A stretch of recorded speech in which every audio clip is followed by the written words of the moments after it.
News 18 প্রাইমে আবারও সল্টলেকের খবরের দিকে নজর রাখতেই হবে, কারণ বাসের রেশারেশি আর সেই রেশারেশির বলি শিশু। স্কুটারে ধাক্কা বেপরোয়া বাসে, সেখানেই দুই পড়ুয়া সহ তার মা আহত হন। তাদেরকে হাসপাতালে নিয়ে যাওয়া হয়, সেখানে আয়ুষ পাইকের মৃত্যু হয়, মৃত ঘোষণা করেন চিকিৎসকরা। অন্যদিকে আরও এক পড়ুয়া আশঙ্কাজনক অবস্থায় আফরোজা খাতুন ভর্তি রয়েছে এনআরএস হাসপাতালে। আর এর ঘটনার পরেই, কারণ দীর্ঘদিন ধরে আমরা শহর কলকাতায় দেখেছি একের পর এক ঘটনা, বাসের ধাক্কায় মৃত্যু, বাসের রেশারেশিতে মৃত্যু, আর সেখানে রীতিমতো উত্তেজনা। দুর্ঘটনায় পড়ুয়ার মৃত্যুতে উত্তেজনা। সল্টলেকে বাসের রেশারেশির বলি শিশু।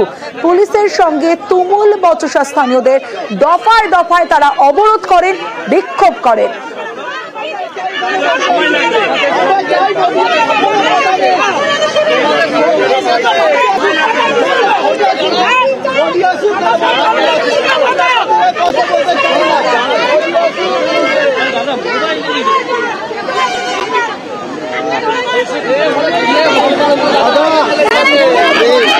দীর্ঘক্ষণ অ্যাম্বুলেন্স আটকে রেখে বিক্ষোভ দেখাতে থাকেন স্থানীয়রা।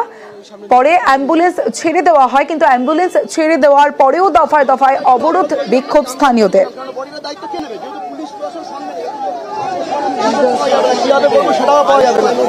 স্থানীয়রা দাবি তুলছিলেন স্পিড ব্রেকার করতে হবে এই রাস্তায়, কারণ অত্যন্ত জনবহুল একটা রাস্তা এবং প্রচুর গাড়ি যাতায়াত করে, সাধারণ মানুষও নিত্য যাতায়াত করেন।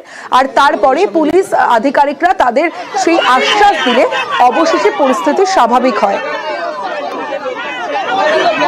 এখানে স্কুল টাইমে একজন যদি সার্জন থাকে প্রপারলি এবং ওখানে যদি একটা স্পিড ব্রেকার হয়ে যায়, কারণ ওটা যদিও বেঙ্গল পুলিশ এরিয়া, তাও যেহেতু আপনাদের কষ্টটা এখানে হচ্ছে, আপনারা যেটা বলছেন বেঙ্গল পুলিশ এরিয়া হলেও আমরা এখানে স্পিড ব্রেকারটা সেটা আমরা দেখে নিচ্ছি।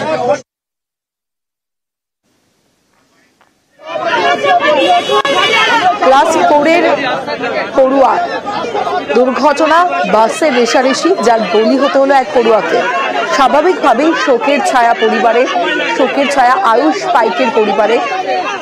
ভেঙে পড়েছেন তার মা। স্কুলে যাওয়ার সময় এই ধরনের দুর্ঘটনা, স্কুটারে ধাক্কা বেপরোয়া বাসের দুর্ঘটনায় মৃত্যু হয় পড়ুয়ার, এবং আয়ুষ পাইকের এই মর্মান্তিক মৃত্যুতে শোকের ছায়া পরিবারে এবং এলাকায়।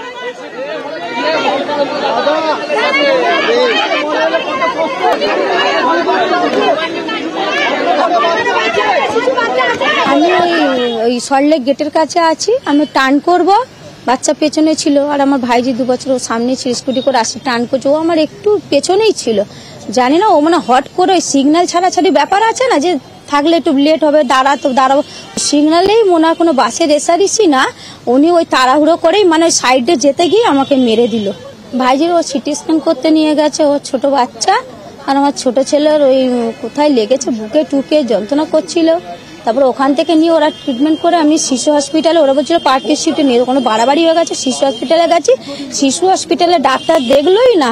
আমি বলছি একটু দেখুন, বাচ্চা ছটফট করছে, দেখলো না, বলছে আমাদের এখানে এই নেই, ওই নেই, হ্যান নেই, ত্যান নেই, এনআরসি নিয়ে চলে যা।